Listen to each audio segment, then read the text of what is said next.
Buenas noches y buenas tardes, Macondo. Bueno, 1 de la madrugada en Madrid, 8 de la tarde en Montevideo y en Buenos Aires. Y aquí volvemos, Marco, Leandro, Ina, con nuestras miradas latinoamericanas, latinoamericanistas e internacionalistas. Hoy vamos a tener un especial sobre Venezuela. Con el presidente de la Asamblea Nacional Venezolana, Jorge Rodríguez. De hecho, lo anunciamos en las redes y los que me siguen en el canal de Telegram habrán visto la miniatura de YouTube que subimos y que todavía no le dio tiempo para actualizarse, pero lamentablemente por la agenda de Jorge Rodríguez no ha podido ser. A ver si podemos agendarlo para la semana que viene o para una ocasión en un futuro más próximo, en las próximas ediciones. Sigan nuestras redes sociales, lo vamos a ir anunciando.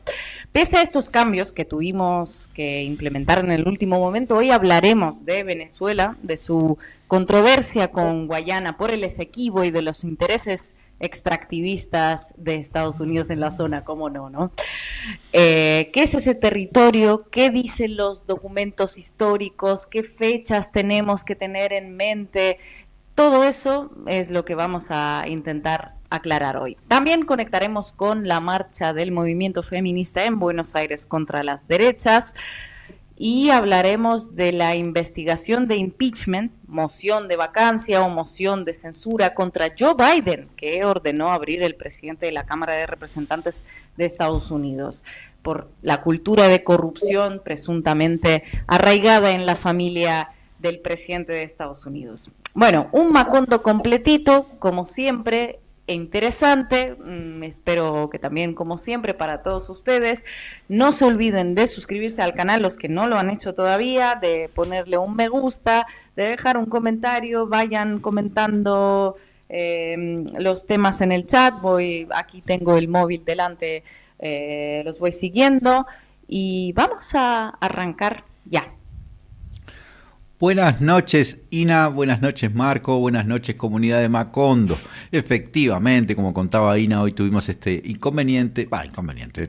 Teníamos la pautada la entrevista con Jorge Rodríguez, que está en Doha, y tuvimos que posponerla a último momento, aunque en principio la hemos pospuesto para la semana que viene, pero bueno, todo eso vamos a confirmarlo en los próximos días, daremos detalles de eso. Pero vamos a abordar este tema muy importante, que es este litigio que va a tener, además se espera un fallo de la Corte Internacional de Justicia entre Guyana y Venezuela por el territorio al oeste del río Esequibo. Estamos hablando de un territorio de 160.000 kilómetros cuadrados, ¿sí? Al oeste de un río, el río que en el año 1899, digamos, cuando terminó la colonia británica, en la Guayana británica, se quiso fijar como frontera de Guyana, pero que Venezuela viene reclamando desde el siglo XIX y luego tuvo su discusión en el año 66, llegaron a un acuerdo llegaron a un acuerdo de discutir esos 160.000 kilómetros. Para Venezuela, para toda la sociedad venezolana, Venezuela comienza en el río Esequibo, pero ciertamente esos 160.000 kilómetros cuadrados en este momento están bajo el control de Guyana. Y para colmo, se han encontrado yacimientos petrolíferos en esa zona por parte de empresas como ExxonMobil. Entonces, la cosa se tiende a complicar. Marquito es un experto en el tema porque le encantan los litigios territoriales y además conoce muy bien Venezuela y la zona. Marquito, contanos un poquito de qué va este tema en este momento. Bueno, vamos a hacer un poquito de historia, porque de hecho el presidente Maduro el otro día en televisión hizo toda una historización con mapas, básicamente de dónde viene un conflicto, que antes de explicarlo señalaría esto que me llama la atención. Hay como muy poco tema de debate alrededor, ¿no? Generalmente algunas causas latinoamericanas suelen suscitar una serie de adhesiones. En este caso, diría que parece que tiene más alianzas Guyana, el gobierno de la República Cooperativa de Guyana, que Venezuela. Digo, todo lo que es el arco de alianzas posibles, por el momento no he visto pronunciarla. Pero más allá de eso, sí decir que el tema es así. Antes, hace mucho, a fin de 1700, estaba lo que era la Capitanía General de Venezuela, ¿no? Que es lo que aparece en el mapa y que estaba marcado que iba hasta la parte que actualmente ocupa la República Cooperativa de Guyana. Cuando es la independencia de Venezuela, Venezuela abarca todo lo que es ese mapa de su Capitanía General, según había sido trazado por el Reino de España. Pero hacia el 1840, Gran Bretaña manda, en esa forma que tenía hábil, diríamos, a unos científicos a investigar qué había en ese territorio, ¿no? Esa manera de ir adentrándose, buscando plantas y animales, cuando en realidad es un plan de conquista de territorio. Empezó a ocupar progresivamente el territorio. Dicen que el plan original era llegar hasta la desembocadura del río Orinoco, que da sobre la fachada atlántica, y en 1899 hubo un fallo en París, el Laudo de París, donde formalmente el Reino Unido, Gran Bretaña, se queda con ese territorio. Claro, lo que pasa es que Venezuela no fue invitada a participar. Entonces, se acordó un fallo que dijo, bueno, esto a partir de ahora le pertenece al Reino de Gran Bretaña y Venezuela, o la que tal, no está en la mesa de negociación. Venezuela presionó para reclamar lo que considera que es propio, que es el territorio que liberó y que era antes la Capitanía General de Venezuela. Y en 1966 hubo lo que se llama el Acuerdo de Ginebra, donde se pusieron de acuerdo las partes para ir a una resolución entre las diferentes partes para ver qué se hacía con ese territorio, dando por hecho que lo firmado en 1899 no era válido. ¿Qué pasa? En 1966 Guyana todavía no era independiente. Reino Unido le da la independencia muy pocos meses después. Es decir, firma Londres y a los meses le da la independencia a Guyana. Y eso queda ahí, un diferendo por resolver donde no se estableció cuál es el límite. Si Venezuela reclama una cosa, Guyana reclama la otra. Y hasta ahí Guyana era un país que exportaba azúcar, que exportaba arroz, un país pobre, muy pobre. Y ocurre que a partir del 2015 la empresa petrolera ExxonMobil, en ese lapso de tiempo hubo diferentes acercamientos, tensiones entre ambas partes. Pero en el 2015 la ExxonMobil descubre que en los mares de Guyana, que son mares que reclama Venezuela, hay cerca de 11.000 millones de barriles de petróleo.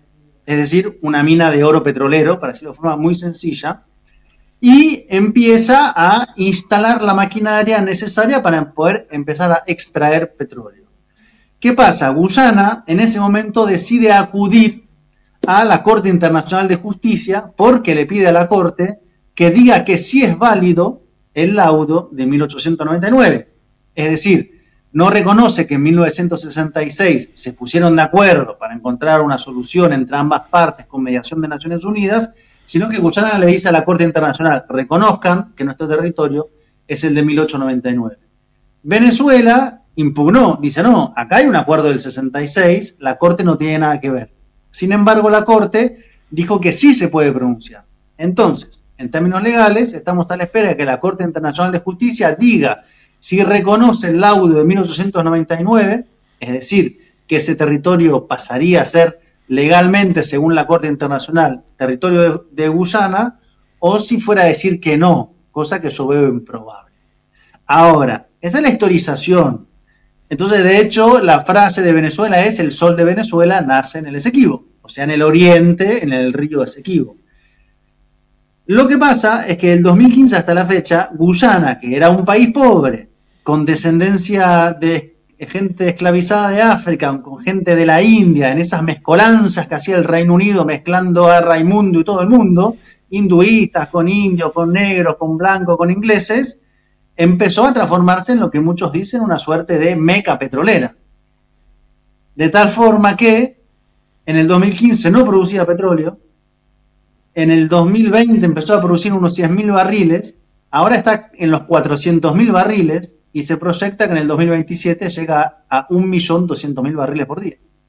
O sea que ese pequeño país, que no importaba mucho, que habla inglés, que no está muy en el radar de América Latina, pasa a ser, en perspectiva, no una potencia, pero un importante país productor de petróleo. Cierro con esto, que en la perspectiva es, junto con Estados Unidos y Brasil, el país que más va a crecer en producción de petróleo fuera de la OPEP. Digo esto para entender geopolíticamente qué lugar pasa a ocupar esa pequeña franja paisajísticamente hermosa, como vemos acá, y petrolíferamente abundante. Bueno, perdón. No, por curiosidad, es que me llamaron mucho la atención las cifras que estaba manejando Marco, lo de las proyecciones esas de 1 millón de barriles diarios. ¿Cuánto produce ahora mismo Venezuela? Que ha habido una caída importante en el PDVSA, no sé, ¿alguien maneja esa cifra? Por curiosidad, para compararlo. Son 3 millones ahora mismo. Venezuela oscila entre 700, 800, a veces logra subir un poquito más que 800, pero está hace un tiempo en esa línea según los datos de la OPEP. Hoy Guyana está en 400. Es decir, estamos hablando que Guyana puede llegar a producir más que Venezuela. Si la situación sigue así, Venezuela no logra aumentar el caudal, sigue el bloqueo, es pensar como dentro de 4 años, y las inversiones siguen llegando, que es lo que está pasando, que Guyana sigue loteando pedazos de mar con petróleo, para decirlo de forma muy sencilla, en perspectiva podría llegar a producir más. De todos modos, Venezuela llegó a producir menos. Venezuela es un país que llegó a producir mucho más, ¿no? De millones de barriles por día. Cayó muchísimo porque el bloqueo además tuvo un efecto muy grande sobre toda la infraestructura y la imposibilidad de conseguir piezas, un montón de cosas, además de errores propios que puede haber cometido Venezuela, que seguramente los cometió, y además del bloqueo comercial del petróleo en su momento. Pero Venezuela empezó a recuperar también cierta capacidad de producción. Llegó a estar en 300.000 y ahora está como en 3 veces más, 800, 900, 700, no sé, ha subido. Y puede seguir subiendo. Venezuela, no digamos que está en un veranillo económico, pero su situación dista de ser la que era hace unos años, ¿sí?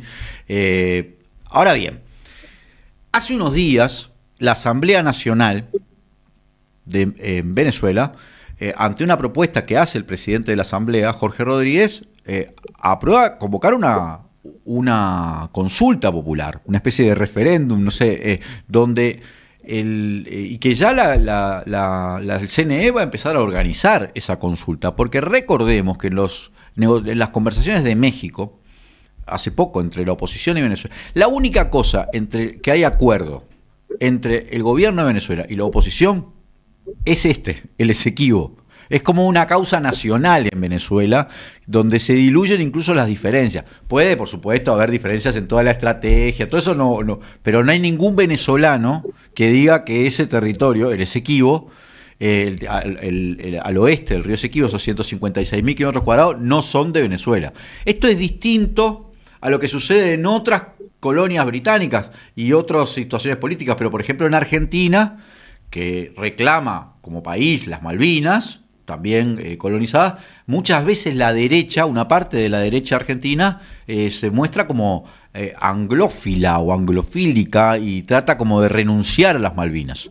Esto no sucede en Venezuela con el Esequibo, donde hay acuerdo en este reclamo. Por lo cual una consulta popular de estas características podría tener un apoyo muy grande de la población venezolana. Es un reclamo muy fuerte, no es un tema anecdótico ni menor, y además ahora, además de todos los aspectos vinculados con la propia integridad territorial de un territorio que se reclama desde hace más de 100 años y que además pertenecía a la Capitanía de Venezuela desde la época de la colonia, está este hecho de las inversiones de ExxonMobil, de las petroleras para obtener petróleo, que estoy haciendo ahora una hipótesis, ¿no? Yo no lo desligo de toda la parte del bloqueo.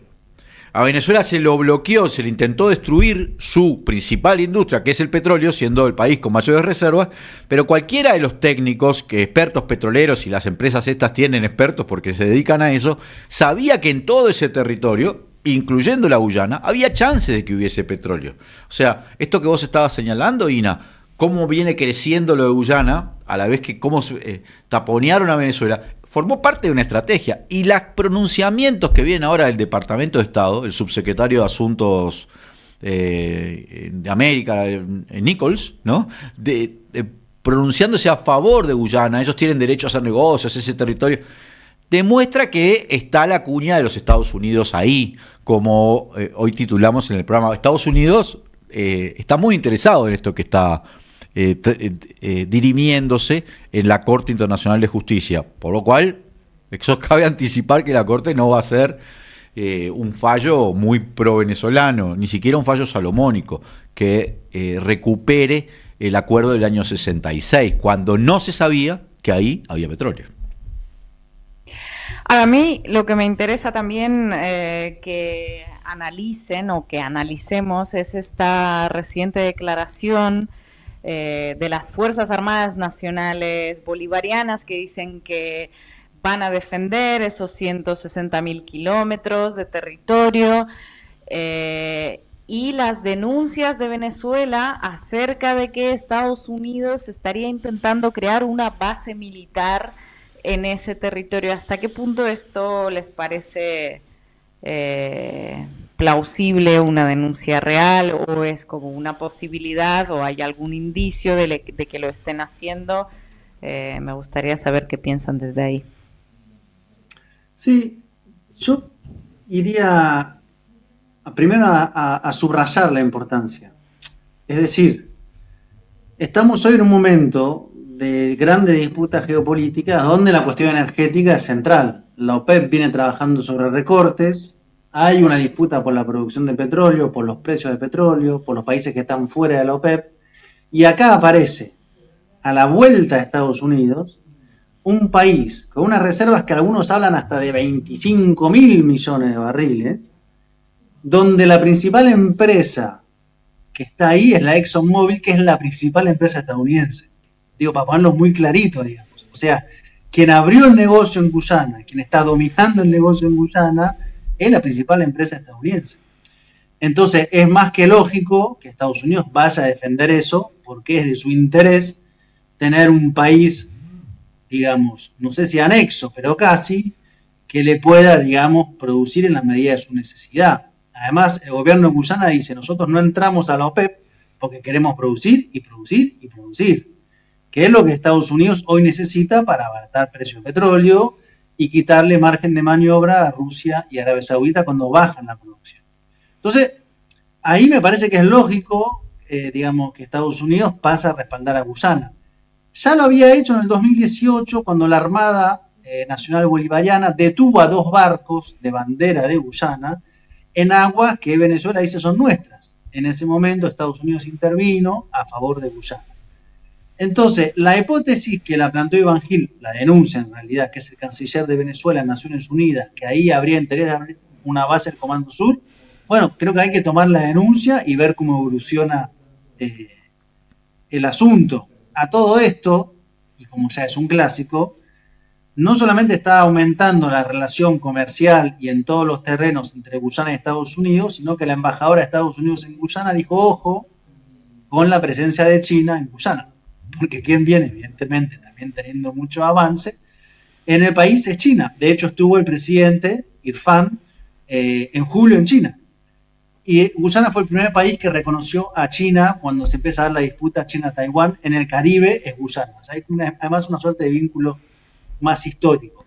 Así que hay que ver. Lo que sí me parece claro es que Estados Unidos tiene una perla entre sus manos.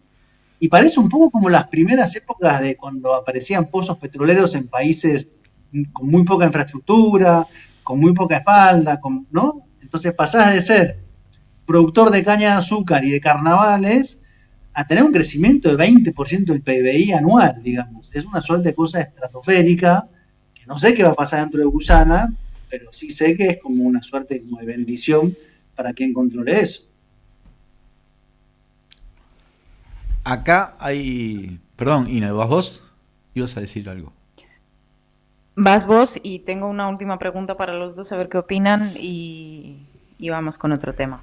Acá hay alguna gente que nos escribe desde Venezuela en el chat diciendo, estás equivocado, la oposición estaría dispuesta a entregar el Esequibo siempre y cuando Estados Unidos y otras fuerzas de Inglaterra, en fin, sacaran a Maduro. Bueno, es posible. Pero los acuerdos, en principio lo que dicen es que no, que los opositores a Maduro también dicen, al chavismo, dicen que el Esequibo, que toda esa región es de Venezuela. Sí, María Corina Machado tiene otra posición en este tema. no de no reconocer que es venezolano, pero dice que la situación actual evidentemente es culpa de Chávez y Maduro y que no va a apoyar ningún referéndum. No, Digo, claro, para situar, eso sí, eso sí, pero quiero decir sobre el reclamo de fondo, ¿no? La estrategia y todo eso siempre van a estar diciendo que todo es culpa de... Porque incluso se cuestionan la actitud que tuvo Chávez cuando fue a Guyana en 2004, ¿sí? Pero tampoco en ese momento aparecía esta situación.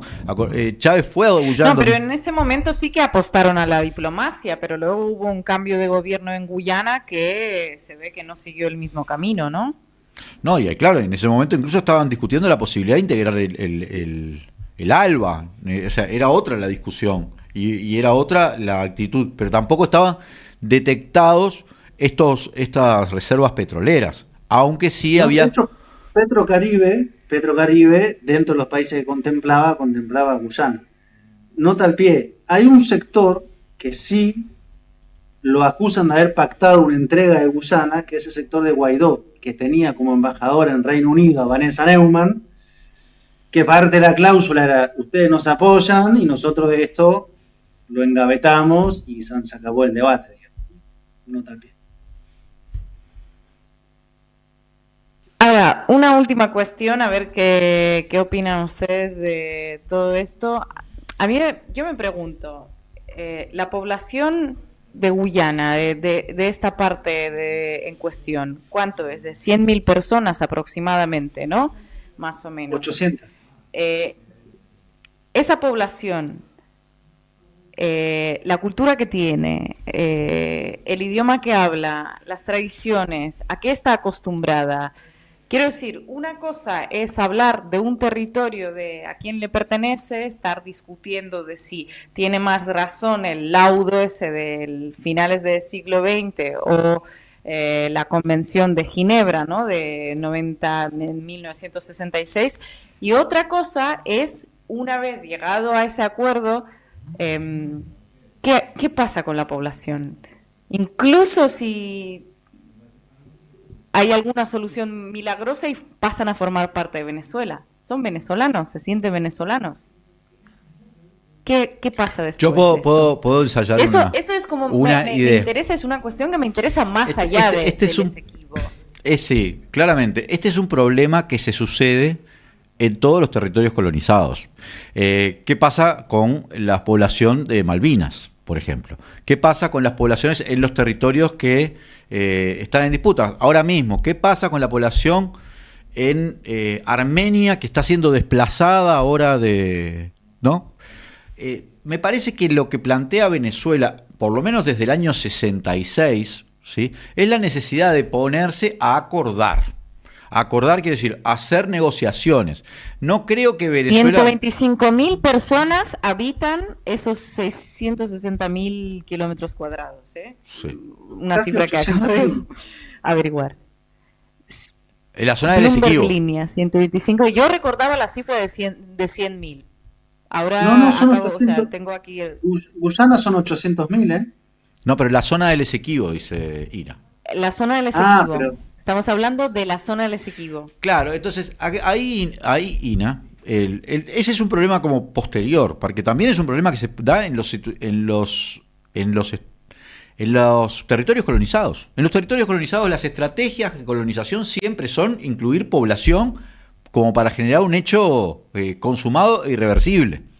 Eso es lo mismo que se hace en Malvinas y lo que se ha hecho en otros territorios. El problema es que los litigios territoriales siguen y pueden seguir décadas y pueden incluso causar situaciones de beligerancia, de confrontaciones o de conflagraciones.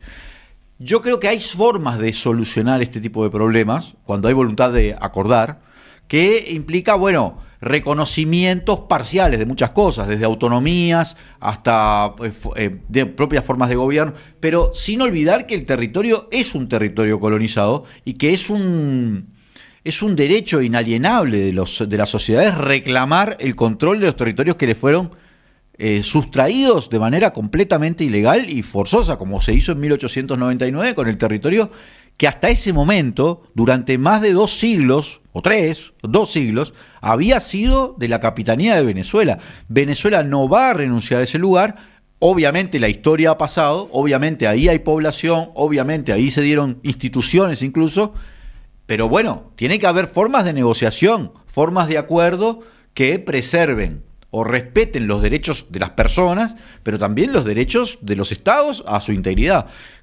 ¿Cómo se negocia eso? Siempre es muy complejo, pero tiene que haber formas. Porque es el mismo argumento el que usa Inglaterra para decir no se puede discutir nada de Malvinas, porque ya esa población se considera a sí misma. Sí, bueno, es una población enquistada y bueno, en algún momento va a tener que negociar. Y en el caso de Argentina, Malvinas también hay disputa porque, además de que es territorio de Argentina, también hay recursos que se discuten, recursos naturales, recursos económicos. Hay que negociarlo todo.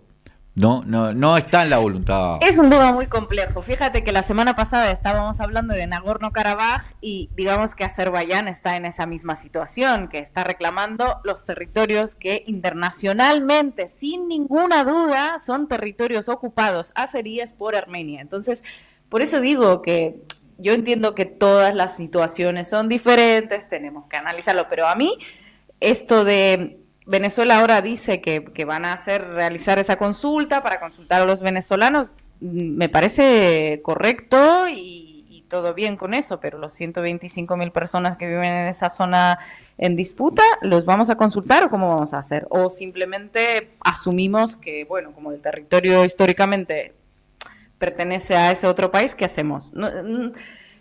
Es algo que sigo sin poder formularlo para mí mismo. Pero pará, porque no estamos hablando de un escenario en que Venezuela esté amenazando con atacar militarmente a Guyana. No, estamos hablando sí, eso que es diferente de lo que está haciendo Azerbaiyán, porque Azerbaiyán podía tener un reclamo legítimo o no, desde el punto de vista histórico, desde el punto de vista geográfico, no lo sé, o sea, creo lo que vos me estás diciendo y sé que... pero una cosa es negociar, buscar los mecanismos por la vía negociada, y otra cosa es un ataque completamente desmedido contra una población civil indefensa que está siendo desplazada. Eso para mí no es lo que Venezuela ha hecho, tampoco es lo que Argentina hace ahora con Malvinas. Argentina podría intentar hacerlo. No es lo que... No. Me refiero en términos no hipotéticos. Es lo que han hecho, pero tiene la misma fuerza que tiene Azerbaiyán, porque también es otra pregunta que nos tendríamos que preguntar, ¿no? O sea, mira el PIB de Azerbaiyán, mira el gasto en defensa, mira las posibilidades que tiene y pregúntate si alguno de esos países llega a tener esas posibilidades, ¿qué podría hacer? Supongo que apuestan siempre a la diplomacia, pero... pero vos porque pensás que solo se apuesta a la diplomacia por una cuestión... Es un debate largo. Vos pensás que solo se apuesta... cambiar de tema. La simetría es total, digamos. Pero yo solamente quiero decir esto último para investigación. Es muy interesante cuán diferente fue el proceso de colonización en las zonas españolas o portuguesas de lo que hicieron los ingleses. O sea, el mundo de las Antillas inglesas, hablando de poblaciones, es totalmente diferente a lo que pasó en los territorios ocupados por España. Es fascinante, digo, porque es un temón y la verdad que no tiene nada que ver. Desde la religión, el idioma, las cruces, los mezclas... armaron un zafarrancho bien británico y después se fueron y dejaron eso ahí incendiado. Pero bueno, era solo eso porque es como apasionante. Igual les quiero decir que hemos abierto un debate que hasta impulsó a todos nuestros seguidores a dejar muchísimos comentarios que todavía vamos a leer y igual seguiremos con ese tema, pero vamos al corte. Discúlpenos porque como siempre vamos cortos de tiempo y tenemos que cambiar de tema y ya tenemos a la invitada desde Argentina. Igual acá en Latinoamérica queremos recuperar Texas, California. Me parece correcto. Ahí sí que ya lo logra y ahí la gente habla español. De la integridad territorial. Vamos al corte. Ya lo lograremos.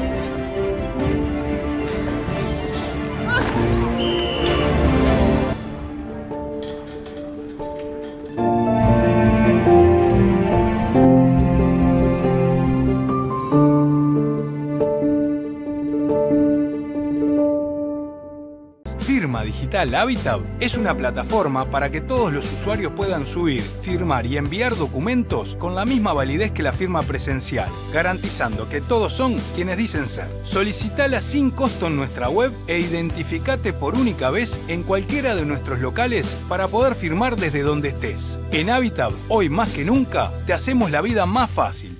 En un mundo saturado y hasta abrumado por la información, es vital apoyar un medio de comunicación alternativo que desafíe el status quo, que aporte una perspectiva diversa para pensar de forma crítica y hacer aportes a la construcción de un futuro más sustentable. Es una voz para aquellos que no tienen voz en los medios hegemónicos. Es una plataforma para las ideas innovadoras y las voces disidentes. Apoyar a Caras y Caretas es fomentar la libertad de expresión y la diversidad informativa. A veces estamos muy en la chiquita. Y si no, mira. Sí, ponele choclo, picles, ¿te gustan? Dale, ponele todo. Total es gratis. Estamos tan en la chiquita que barremos cualquier tipo de límite. ¡Epa! ¡Qué boquita! Pero, aunque parezca que hasta los más chiquitos están en la chiquita, solo parece. Tomá. Pateala, campeón, porque los uruguayos somos grandes. De corazón, no estés en la chiquita. Pensá en macro. Cuanto más compras, menos pagás. Macromercado es negocio. En lo que va del periodo, el recorte en la ANEP supera los 150 millones de dólares. Pueden y deben rendir más. Que no te recorten el futuro. FENAPES.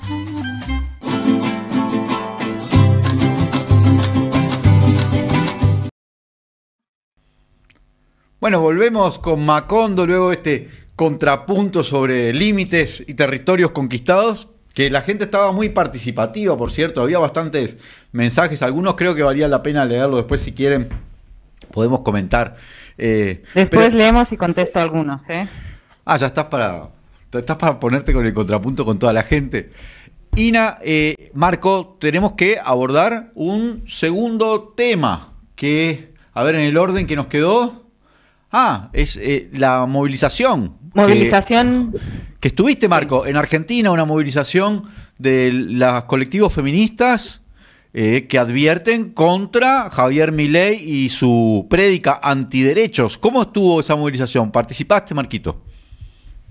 Sí, acabo de llegar de ahí. De hecho, antes de conectarme al programa estaba ahí en la Plaza del Congreso, donde había una movilización grande, muy importante, con la consigna de, entre otras, hacerle frente a la ultraderecha y las amenazas que representa, centralmente Javier Milei.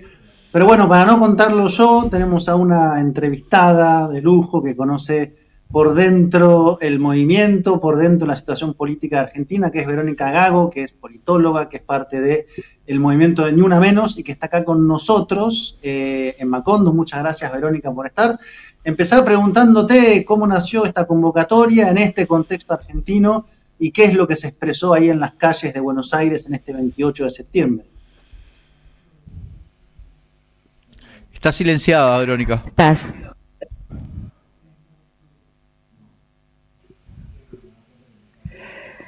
Un momentito. Resolviendo el famoso muteado. No, se lee en tus labios que estás preguntando, pero... Acá leemos labios. Ahí abajo tienes que tener unos iconos de micrófono, cámara. ¿Es posible que el auricular que estés usando no tenga micrófono o esté roto?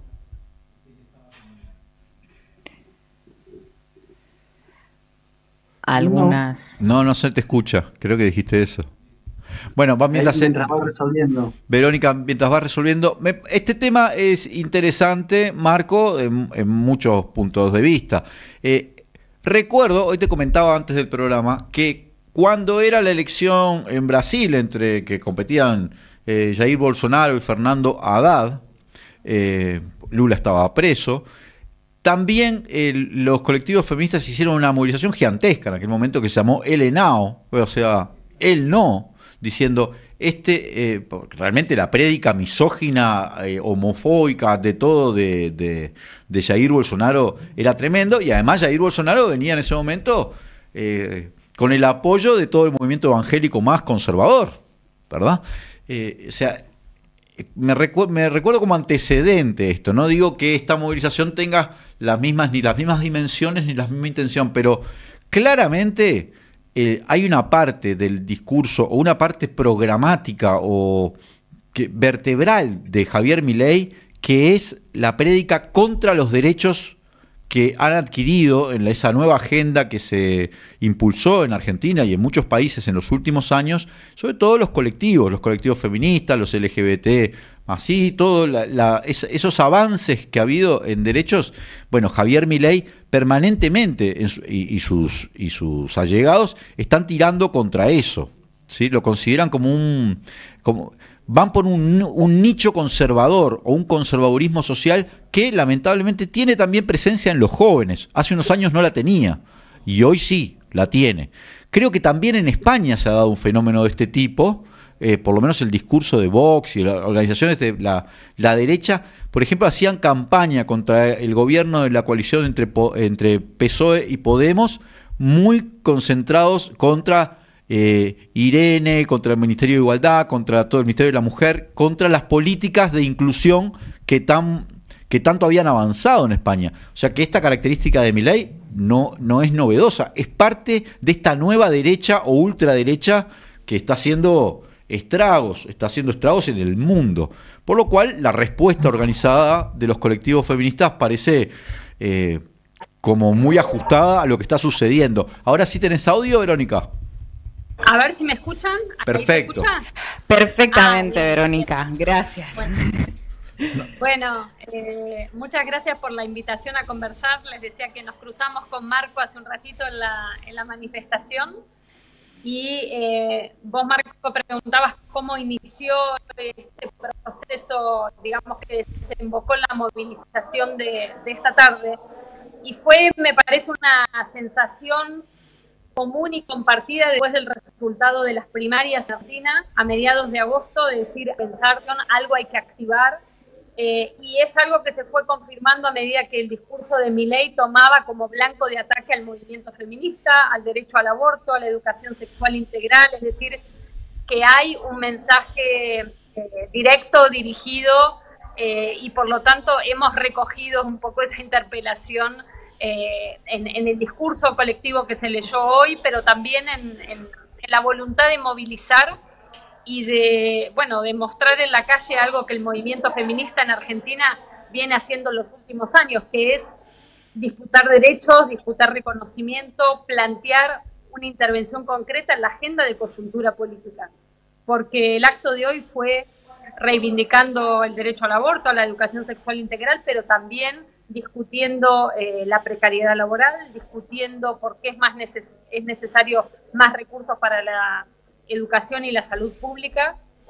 Entonces creo que hay una combinación de una fecha que es una fecha global del calendario feminista, que es el Día Internacional por el Acceso al Aborto, con el cruce de una coyuntura que es a la vez muy argentina y a la vez, como estaban señalando ustedes, es parte de un fenómeno global, ¿no?, de avance de las ultraderechas. Verónica, muchas gracias por estar acá. Yo te quería preguntar una cosa, una apreciación. Yo recuerdo esas mareas verdes en Argentina, la ilusión que nos dio cuando ganaron ese derecho. Y yo me pregunto, después de haber visto semejante concentración de colectivos feministas, ¿es posible en Argentina un retroceso en los derechos, particularmente en el derecho al aborto? ¿No le van a parar el país? ¿Es posible ese retroceso? Porque no me lo puedo creer después de haber visto aquello. Uh-huh.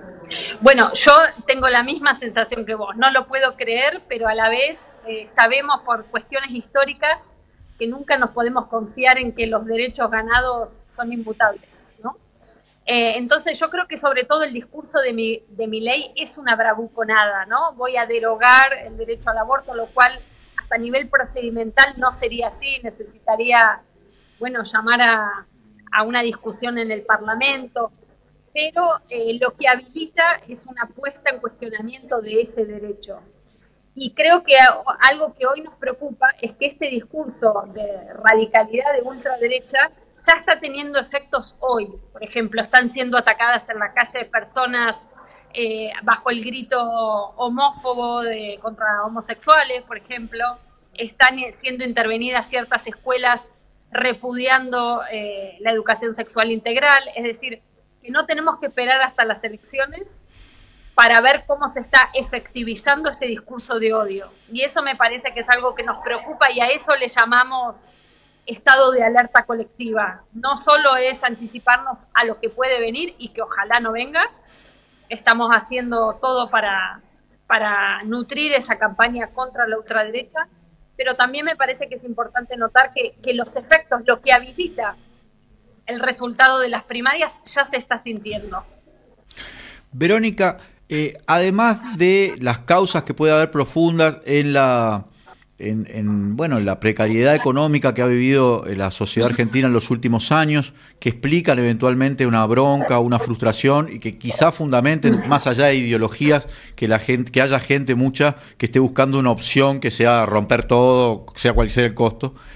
Ha habido estudios, por lo menos yo he leído algunos estudios quizás sociológicos o analíticos, que encuentran que el voto de Milei, o donde tiene como un mayor respaldo, es una población joven masculina, ¿sí? Y yo te pregunto, ¿es posible que ustedes están identificando también que los jóvenes, que los adolescentes, varones, ha crecido ese sentimiento como de rechazo a la agenda, a las nuevas agendas y también de, una radicalización de derecha entre los jóvenes varones? Sí, totalmente, y ese es un punto, me parece, central.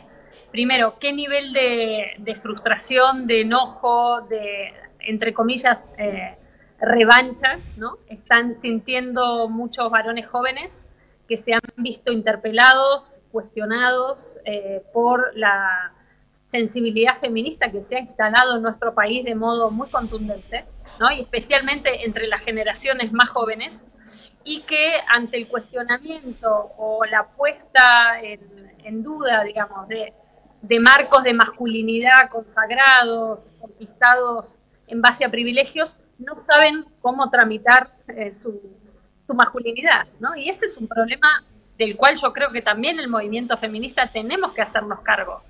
No es un problema que nos queda afuera o lejos. Hay algo que se está poniendo en duda, que se está fragilizando como subjetividad masculina ligada a mandatos patriarcales que tienen que encontrar una canalización.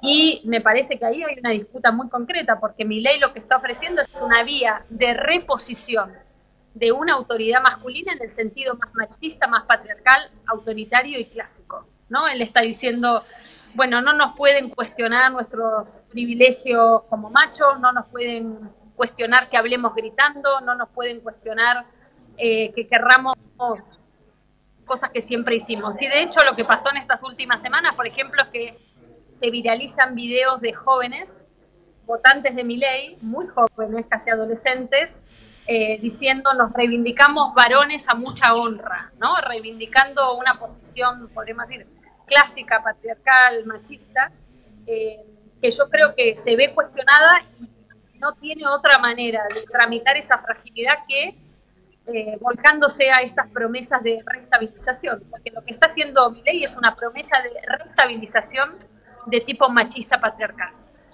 Esto cruzado con lo que vos mencionabas, la incertidumbre a nivel económico, laboral, con la crisis inflacionaria que está sobredeterminando, un poco una sensación de inseguridad generalizada, bueno, yo creo que ese es un combo bien explosivo, ¿no? Jóvenes que no saben qué van a hacer cuando terminen la escuela, de qué van a trabajar, de que ven sus roles tradicionales cuestionados o debilitados. Entonces se aferran a una promesa de reposición de autoridad, que es lo que está haciendo Milei con sus discursos y con su performance, digamos, diciendo yo soy el león, ¿no?, que vengo acá a reponer el grito masculino.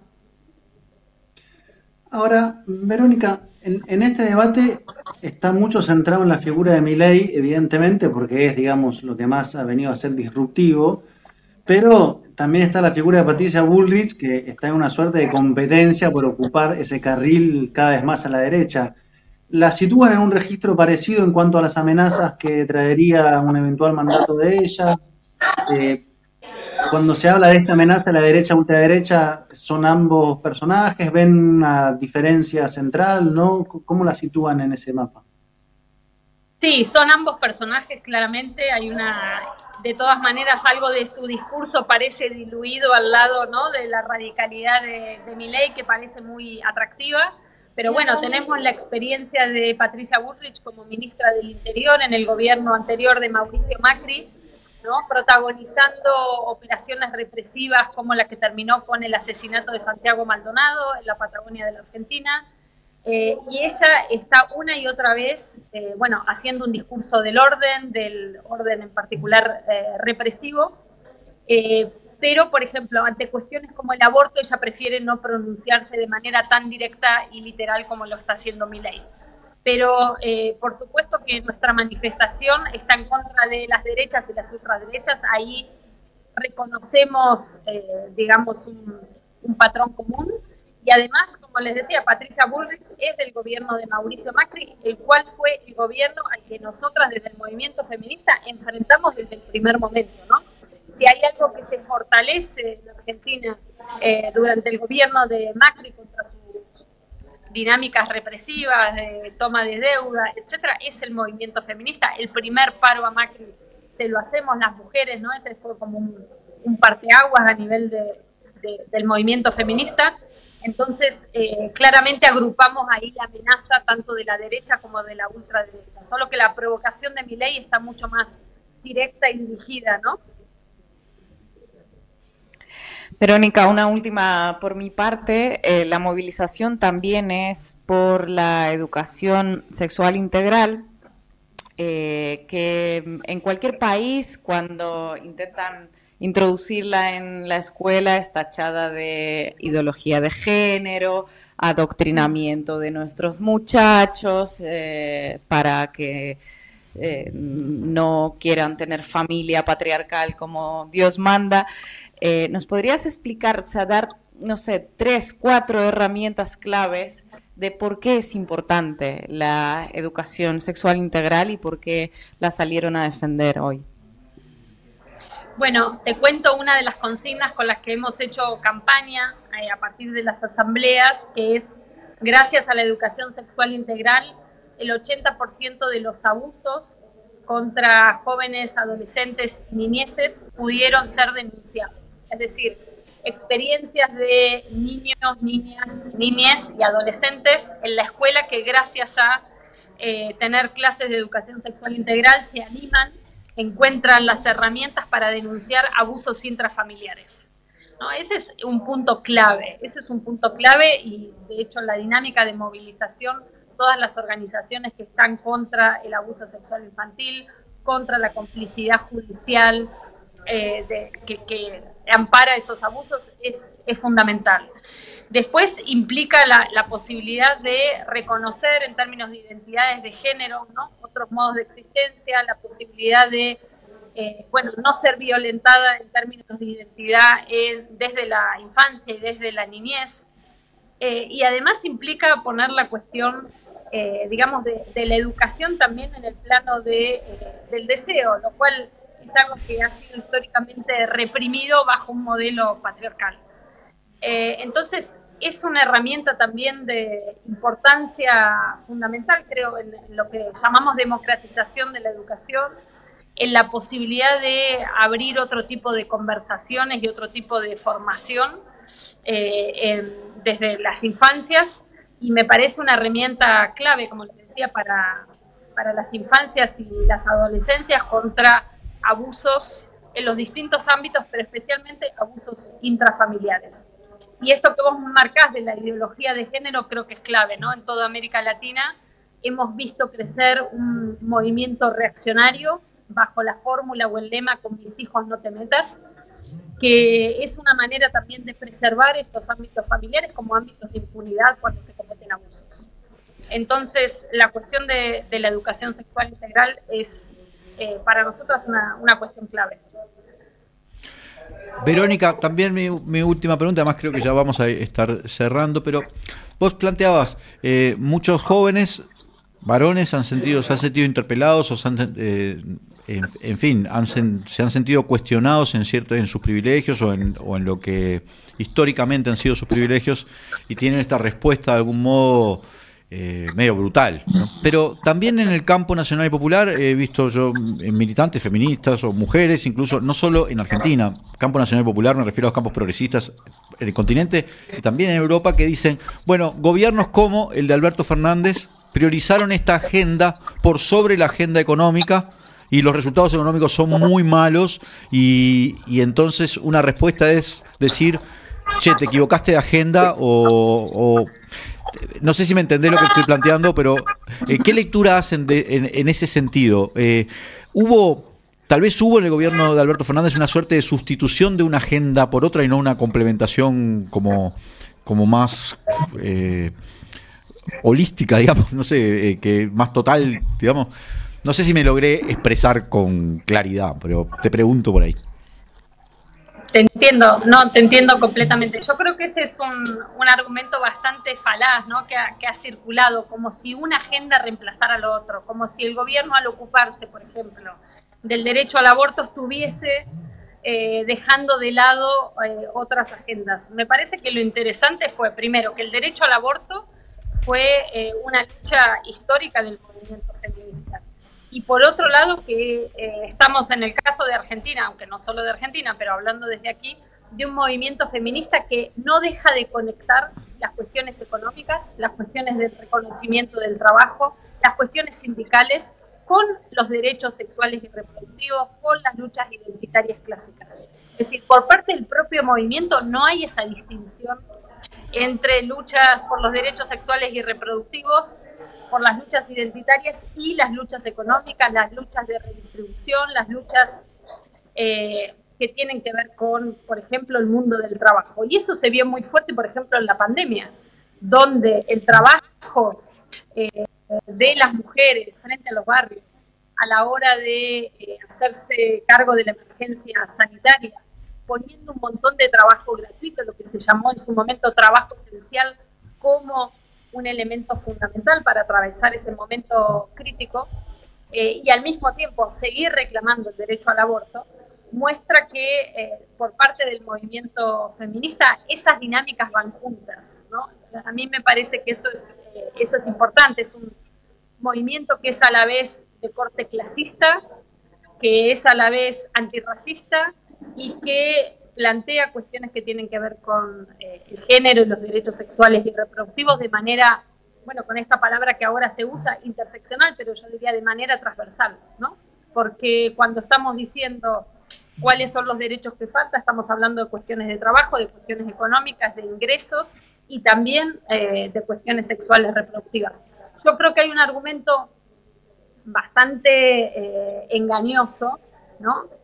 Que trata de decir que esta es una agenda distractiva de una verdadera agenda económica, ¿no? Y me parece que por parte del movimiento feminista nunca ha sido planteado así. Verónica Gago, muchas gracias por estar hoy con nosotros, politóloga, activista feminista, gracias por estar en Macondo y me quedo con esta reflexión de que no hay que esperar las elecciones, que llegue la ultraderecha a arrebatarte lo que has conquistado, hay que salir a defender los derechos conquistados ya. Muchas gracias por estar con nosotros y aquí seguimos para lo que Muchas gracias a ustedes. Gracias, Verónica. Chao. Bueno, nos quedan como 5 minutos, ¿no? Si quieren comentar. Bueno, podemos sí, me estar parece, más rato, pero es interesante. Creo que una pregunta que le hacía Ina a Verónica sobre que, ¿no? Ina decía, me sorprende cómo es posible que esto se ponga en cuestión después de aquellos grandes movimientos, como serán capaces. Que no hay que olvidar aquella expresión de Simone de Beauvoir, ¿no? Basta una crisis para que se pongan en riesgo todos los derechos conquistados por las totalmente. mujeres, ¿no? Y es más, yo creo que es lo más fácil para ellos, porque está hablando de la dolarización absolutamente consciente de que no la va a poder implementar. Ahora, quitar el derecho a aborto seguro y gratuito, absolutamente. Entonces, esto para mí es el principal peligro en el auge de las ultraderechas, que te hablan de la lluvia de inversiones, de la dolarización y de todo lo demás, pero por el otro lado lo primero que hacen es privarte de todo lo que habías logrado en los años previos. Yo creo que sí. ¿Cómo se ha logrado en Argentina? ¿A través de qué manifestaciones, ¿no? Y cuántos años de lucha le ha costado eso a las mujeres y al movimiento feminista en general. Yo creo que sí, que esa agenda que en las ultraderechas tienen una agenda de restauración en ese sentido, en un sentido casi moral o cultural, pero olvídate que si Milei alcanza la presidencia, su agenda fundamental, más allá de esta restaurador, de este tipo de iniciativas pro restauración, su agenda es económica y es cruel, porque uno ve los elencos que tiene Milei, el elenco que lo está rodeando, porque Milei no da la talla, como uno lo mira y dice, esta figura es mucha propaganda, pero ojo que puede venir una cosa tremenda, porque más en Argentina cuando las cosas son tremendas, no es un país de matices ni de gradientes, ¿no? Puede ser medio brutal. Igual yo creo que va a ganar Massa, ¿no? 3 semanas para la primera vuelta. Yo vaticino que va a ganar, que van a ir al balotaje Massa y Milei. Vamos a ver si Germán, pobrecito, puede hacer una encuesta en nuestro chat de Macondo para que participen las 359 personitas que están conectadas, a ver quién gana en Argentina. Massa, Milei o Bullrich, a ver qué opinan nuestros seguidores, así vamos a ver si Germán lo puede hacer, si no, lo hacemos el programa que viene. Está activo el chat hoy. Sí, algunos integrantes del chat necesitarían educación sexual integral, ya les digo, a ver si podemos en algún momento tener derechos para banearlos también. Pero sigamos, si queríamos abordar el tercer tema, hay que ir adelante con él. Bueno, empezamos con el tercer tema, Estados Unidos, porque en la Cámara de Representantes, los republicanos pretenden, ya metieron, ¿no? Una causa de impeachment contra Joe Biden. Así, la parte de titulares, Marco va a desarrollar un poco más y lo vamos a ir conversando, pero la parte de titulares es, en el Senado hay mayoría demócrata, así que esto, incluso si prosperara en la Cámara de Representantes, este impeachment a Joe Biden, de que se lo acusa de que en el gobierno de Barack Obama utilizó su poder, era vicepresidente, para favorecer los negocios familiares, entre ellos los de su hijo, en China y eventualmente en otros lugares. Bueno, incluso si eso prosperara, en el Senado no va a tener no va a prosperar. Pero esto no tiene solo finalidades de tipo realmente producir una destitución. Esto está todo enmarcado en una elección que se avecina para el año que viene, donde casi todo indica que los que van a contender son Biden versus Donald Trump. Y Donald Trump tiene sobre sí otra cantidad de juicios penales, ¿no? Entonces, va a ser una discusión, digamos, en el barro de lo penal. Esto se va casi que para dirimir en los tribunales, más que en un proceso electoral. Pero contanos un poquito más, Marco, qué hay sobre este impeachment de los republicanos a Joe Biden. Bueno, lo primero es decir que de originalidad no tiene mucho. Si uno toma cómo fue el proceso de impeachment contra Donald Trump en el 19 que empezó, y uno toma el que está intentándose poner en marcha ahora contra Biden, los tiempos son casi calcados y la correlación de fuerza en ambas cámaras también, es decir, quien impulsa el impeachment tiene mayoría en una y minoría en la otra. En ambos casos pasa lo mismo y en ambos casos es 1 año y 1 mes antes de las presidenciales, o sea que original no es. Después, evidentemente esto habla de una judicialización de la política, digamos, una suerte como el lawfare a diestra y siniestra, para usar un término muy latinoamericano, o sea, intentar sacar a tu adversario o al menos llevarlo al barro de poderes judiciales mediáticos en contiendas electorales. Donald Trump tiene adelante de sí, sobre todo el año que viene, una cantidad de juicios por enfrentar, pero es como un salto de obstáculos, digamos. Es uno, después otro, todo sincronizado, ¿viste? O sea, el principal es un día antes del supermartes. O sea, el día donde se definen las primarias republicanas, el día antes tiene que ir a declarar. O sea, así de, bueno, la jueza dijo, bueno, no es mi responsabilidad las obligaciones laborales del imputado, será cosa suya. La fecha es el 4. Entonces, se nota mucho, digamos. Yo no creo que nadie vaya preso, esa es mi intuición, tal vez me equivoque, mucho menos Joe Biden, pero está claro que todo esto está metido ya en la arena electoral, donde Trump está encabezando en el mundo republicano con mucha diferencia. Hay una página, no sé si la conocen, digo, para la audiencia, que se llama 5 de 5, 38, que es una página que promedia las encuestas, ¿no? Las agarra todas y hace un hilo y la va promediando. Bueno, hoy a la fecha, Donald Trump tiene 54% de intención de voto entre los republicanos y el que le sigue, que es Ron DeSantis, que es el gobernador de la Florida, tiene 13%. Más abajo Haley 6% y sigue para abajo. Entonces, nadie hoy realmente plantea que Trump vaya a ser desplazado internamente. De hecho, su estrategia es no presentarse a los debates, como hace quien se pone en un lugar de ganadores. Yo a esa arena de perdedores no voy, ¿no? Y de hecho Trump lo dice así, o sea, yo, Donald Trump, voy a ir a debatir con esta serie de personajes intrascendentes, ni de casualidad. Entonces, lo que se está como produciendo es como el reload de la presidencial 2020, y otra vez causa para acá y causa para allá.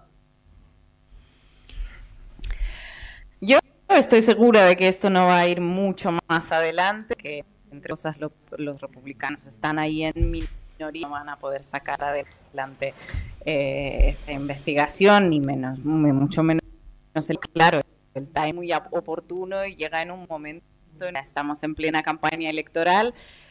Y bueno, igual están saliendo detalles interesantes, ¿no? Sobre la época en la que el Hunter Biden era el consejero de la empresa natural ucraniana Burisma.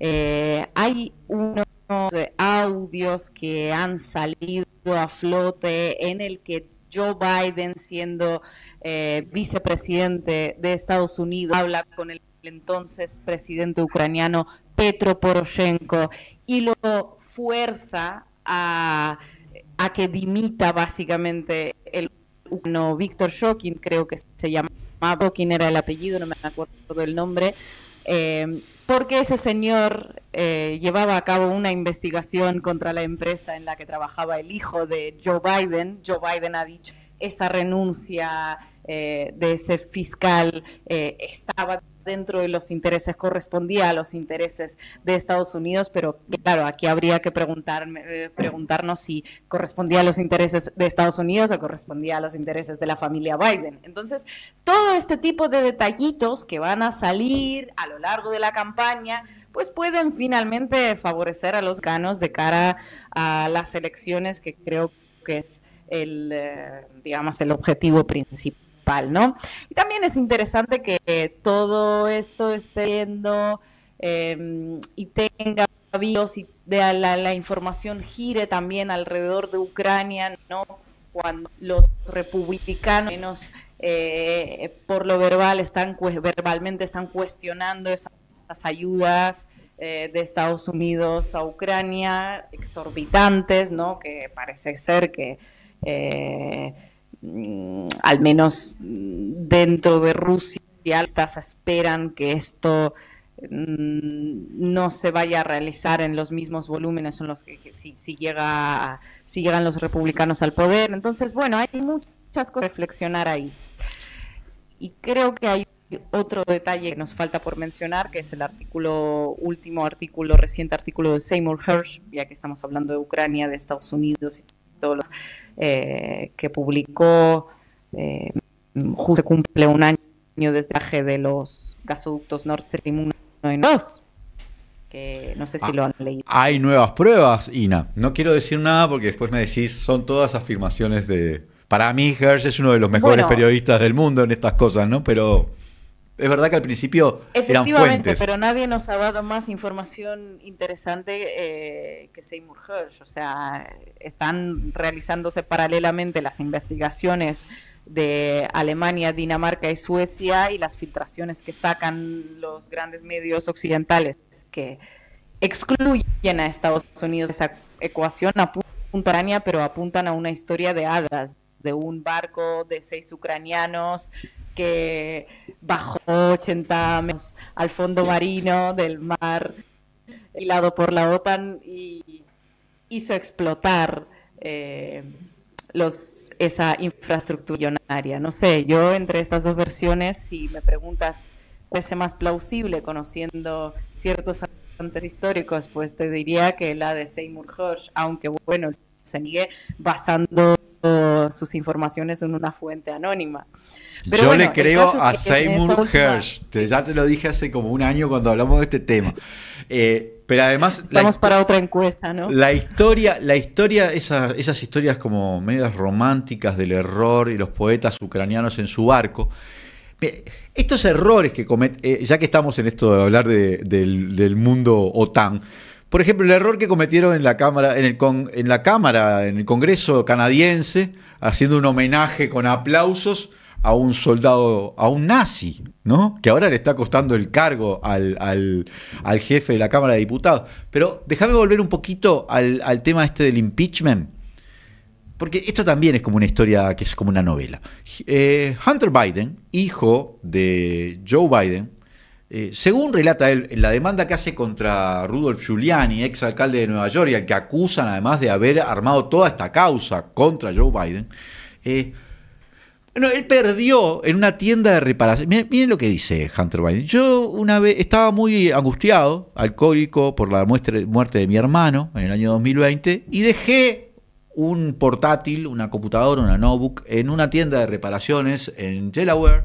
Y de alguna manera esa computadora llegó a las manos de Rudolph Giuliani, que cuando la abrió la galería de fotos y encontró miles de fotos de Hunter Biden en bacanales con menores, mujeres, drogas, cosas, una vida que parecía, bueno, realmente de un depravado de la Edad Media, ni siquiera, bueno. Y dice Hunter Biden, yo estaba en esos momentos pasando por un periodo de angustia. Pero bueno, además de todas esas cosas que algunas han llegado al internet, pero ustedes saben que hablando de esto corremos riesgo de que Macondo mañana te lo bajen, ¿no? Porque cada vez que caen las páginas cuando se hablan de estos temas. Es verdad, parece que los algoritmos de los buscadores, los motores de búsqueda de las redes sociales están configurados para que cualquier mención, cualquier material, cualquier cosa que involucre a Hunter Biden, de repente por eso puede caer, en serio lo digo. Pero lo cierto es que además de todas esas fotos que eran de una perversión tremenda, aparecen mensajes y cosas así, por ejemplo, mensajes de Joe Biden a Hunter Biden para ir a una cena de negocios donde había grandes empresarios petroleros, ucranianos, autoridades. Da toda esa sensación de que hay una onda de los negocios, pero bueno, no vamos a decir que Trump no los tiene, ¿no? Y en este momento, además, los demócratas están afectados por lo que pasó con Bob Menéndez, el demócrata que dirigía la parte de Relaciones Exteriores. Demócrata, pero muy de derecha. Su vida ha sido toda contra Cuba y Venezuela. Tiene lingotes de oro debajo de la cama, ¿no? Le hacen un allanamiento y le encuentran lingotes de oro, bueno, obviamente plata en efectivo. Ese tipo de cosas ¿quién no tiene ¿quién no tiene 20 kilos de oro? Y vos no tenés.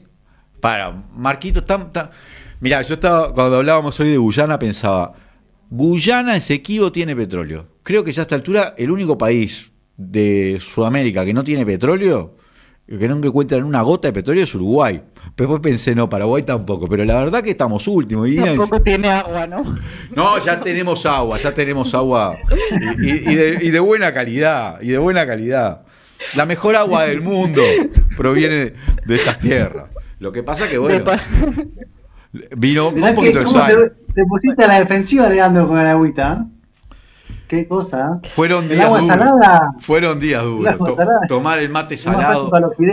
No es lo mismo el mate amargo que el mate salado, cosa que descubrimos este año. Porque, ¿no? Bueno, volvamos a eso. Este impeachment no va a andar. Agrego un dato. Sí. Agrego un dato. Hunter Biden fue imputado el 14 de septiembre. O sea, a Biden le empiezan a montar la estrategia para llevarlo al impeachment, que lo tiene que votar todavía la Cámara, a los días de que el hijo Hunter Biden es imputado por una compra de armas. O sea, parece que tiene una serie de cuestiones para ser imputada. No es solamente lo de Ucrania, que es lo más pesado por geopolítica, porque además hay que demostrar que el padre efectivamente estuvo involucrado y se benefició, pero tiene otras cosas, y de hecho está imputado. Es una suerte como de catástrofe hasta, entre comillas, moral para la imagen presidencial de el hijo descariado, digamos, ¿no? Tanta familia, tanto Dios, tanta patria, y un hijo que toma cocaína, o está acusado, que compra armas por debajo de la mesa, que se junta con muchas mujeres. Bueno, como imagen, digo, Trump está acusado de pagarle a una actriz, están todos evidentemente, ¿no? Como diría un amigo venezolano, son caimanes del mismo pozo, digamos. Pero, bueno, ahora va la justicia. Y no te acordás de Jeffrey Epstein, ¿cómo es? El de la isla. Claro. Ah, los viajes a esa isla, pero mirá que fueron bastantes, ¿eh? Pará. El otro día... Bueno, pero sí, de momento, digo, simplemente como otro dato y ya cerramos con ese tema, el índice de aceptación de Biden, al menos estos casos, no parece de momento estar salpicándolo, porque el índice de aceptación se mantiene por debajo de 50%, en torno a 44% y tal, y de hecho va más o menos igual en intención de voto con Trump, superándolo por 1% o algo por el estilo. Entonces vamos a ver, aquí también es importante mirar el trabajo mediático alrededor de todo esto, pero vamos a ver cómo se va a desarrollar, pero yo mucho camino no le veo a esto en concreto. Un comentario último. El otro día en una entrevista que diera Sergio Massa a Luis Novarecio en Argentina, que Novarecio empieza a hablarle de las causas que ahora se reflotaron contra Cristina, Massa tiene como mucho ingenio, tiene chispa para responder. Le dice, tendrás que reconocer que la justicia argentina tiene timing, ¿no? Porque hace 15 meses que estaba eso como encajonado y estamos a 20 días de las elecciones y se reabre una causa. Y cada vez que hay un proceso electoral en Argentina, se reabre una causa o varias contra Cristina, así, ¿no? Y esto que está sucediendo en Estados Unidos también es muy notable. Cada vez que vas a un proceso electoral, aparecen causas, impeachment, se reabren. La judicialización de la política es un fenómeno. A Evo Morales le han inventado un hijo pocos meses después del referéndum, o sea, quiero decir, nadie ha llegado a ese nivel. Han sacado una partida de nacimiento por televisión de un hijo que nunca existió. Entonces, bueno, si no estás en ese plano, estas cosas pasan. Tu loafer no es tan potente como el boliviano. Estas cosas pasan. Vamos a ver. Les tengo que informar que la encuesta de quién crees que va a ganar las presidenciales en Argentina la gana Massa por goleada, 78% contra 17% de Milei y 5% de Bullrich. 87 votos tuvimos hasta en este momento, bastante representativa me parece, pero claro, son seguidores de Macondo. Confunden igual su deseo. Pero, ¿por qué? Si los seguidores son los mejores seguidores del mundo, los de Macron. No. Están haciendo un análisis profundo. Va a ser igual de infartante que la final de Argentina con Francia, con otras implicancias para lo que sigue. Va a ser así. No hay ninguna forma.